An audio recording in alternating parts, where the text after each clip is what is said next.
पावसाळ्यामध्ये गोल गरगरीत आणि टम्म फुगलेली कांदा भजी आणि त्यासोबत तिखट झणझणीत आणि खारट अशी मिरची, काही कॉम्बिनेशन लागतं ना. तर आज आपण टम्म फुगलेली कांदा भजी कशी बनवायची आणि तेही वरतून कुरकुरीत आणि आतमधून एकदम सॉफ्ट. ज्यावेळेस तुम्ही भजी खाता त्यावेळेस घशामध्ये अजिबात दाटणार नाहीत, एवढी खुसखुशीत मऊ लुसलुशीत अशी ही भजी तयार होतात. चला तर लगेचच रेसिपीला सुरुवात करूया. भजी जास्त कुरकुरीत होण्यासाठी त्यामध्ये मी एक सिक्रेट पदार्थ टाकलेला आहे, त्यामुळे व्हिडिओ शेवटपर्यंत नक्की बघा. सर्वात अगोदर आपल्याला मिरचीचं वाटण करून घ्यायचं आहे. तर इथे मी एक गड्डा लसणाचा सोलून घेतलेला आहे आणि हा जो लसूण आहे ना, तो गावरान लसूण मी इथे वापरलेला आहे. त्यानंतर 7 ते 8 हिरव्या मिरच्या घेतल्यात आणि 1 चमचा जिरं घेतलेला आहे.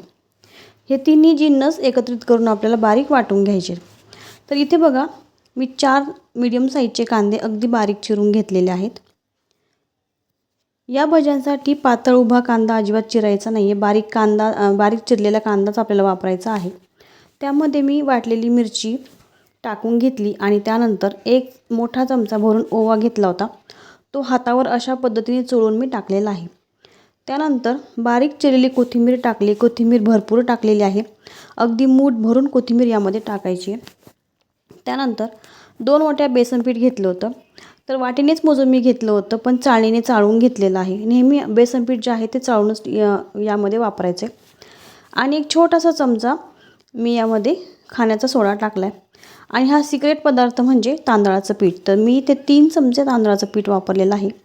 याने काय होतं, भज्यांना कुरकुरीतपणा जो आहे भज्यांचा तो जास्त येतो, एकदम क्रिस्पी असे भजे तयार होतात. आणि ज्या मिक्सरच्या भांड्यामध्ये आपण मिरची वाटून घेतली होती त्यामध्येच मी पाणी टाकून ते पाणी यामध्ये टाकलेलं आहे. आणि भज्याचं पीठ जे आहे ना, ते खूप जास्त पातळ आपल्याला करायचं नाही आहे, घट्टसरच हे पीठ भिजवायचं आहे. खूप घट्टही नाही, थोडंसं घट्ट या पद्धतीचं भिजवायचं आहे. आणि त्यामध्ये मी चवीनुसार मीठ टाकलेलं आहे. जास्त प्रमाणात भजी आहे त्यामुळे मी 1 मोठा चमचा मीठ टाकून व्यवस्थित मिक्स करून घेतले. हे जे भज्यांचं पीठ आहे ना, ते आपल्याला 15-20 मिनटं किंवा अर्धा तास तरी असंच भिजवून घ्यायचं आहे. तर भिजल्यानंतर बघा, भज्याचं पीठ जे आहे ते थोड्याफार प्रमाणामध्ये पातळ झाले. कांदा आपण त्यामध्ये भरपूर टाकलेला आहे आणि कांद्याला पाणी सुटतं. तर भज्याचं पीठ जे आहे ते अशा पद्धतीने आपल्याला थोडंसं पातळच हवं आहे भजे करण्यासाठी.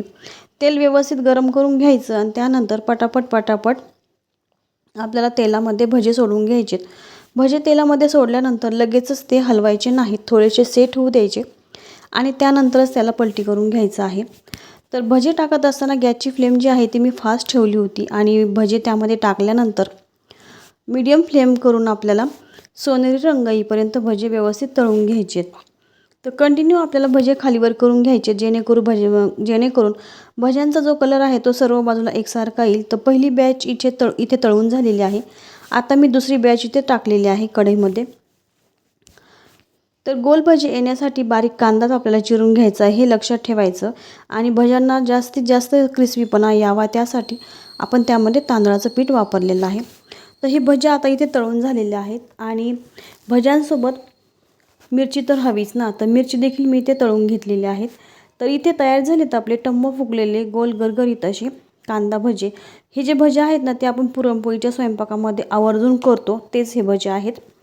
या पद्धतीने जर तुम्ही भजे बनवले ना, तर ही भजी खाताना घशामध्ये अजिबात दाटत नाहीत.